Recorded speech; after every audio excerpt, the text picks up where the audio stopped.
दधाना करपद्म भ्यां क्षमाल कमंडलु देवी प्रसीदतु मयि ब्रह्मचारिणीनुतम। माँ दुर्गा की नव शक्ति का दूसरा स्वरूप ब्रह्मचारिणी माँ का है। यहाँ ब्रह्मा का अर्थ तपस्या से है।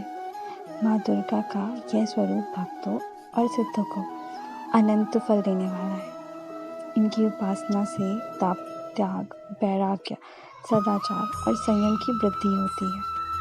ब्रह्मचारिणी का अर्थ तप की चारिणी यानी तप का आचरण करने वाली। देवी का यह स्वरूप पूर्ण ज्योतिर्मय और अनंत भव्य है। इस देवी के दाएं हाथ में जप की माला और बाएं हाथ में यह कमंडल धारण किए हैं। पूर्व जन्म में इस देवी ने हिमालय के घर पुत्री रूप में जन्म लिया था और नारद जी के उपदेश से भगवान शंकर को पति रूप में प्राप्त करने के लिए घोर तपस्या की। इस कठिन तपस्या के कारण इन्हें तपश्चरिणी अर्थात ब्रह्मचारिणी नाम से अभिहित किया गया। 1000 वर्ष तक इन्होंने केवल फल फूल खाकर बिताए और 100 वर्षों तक केवल जमीन पर रहकर शाक पर निर्वाह किया। कुछ दिनों तक कठिन उपवास रखे और खुले आकाश के नीचे वर्षा और धूप के घोर कष्ट से 3000 वर्षों तक टूटे हुए बिल्व के पत्र खाए और भगवान शंकर की आराधना करती रहीं।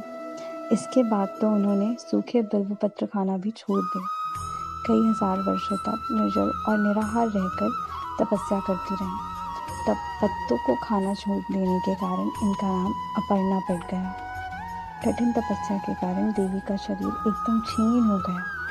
देवता, ऋषि, सिद्धगण, मुनि सभी ने ब्रह्मचारिणी की तपस्या को अभूतपूर्व पुण्य कृत्य बताया, सराहना की और कहा, हे देवी, आज तक किसी ने इस तरह की कठोर तपस्या नहीं की। यह तुम ही से संभव थी।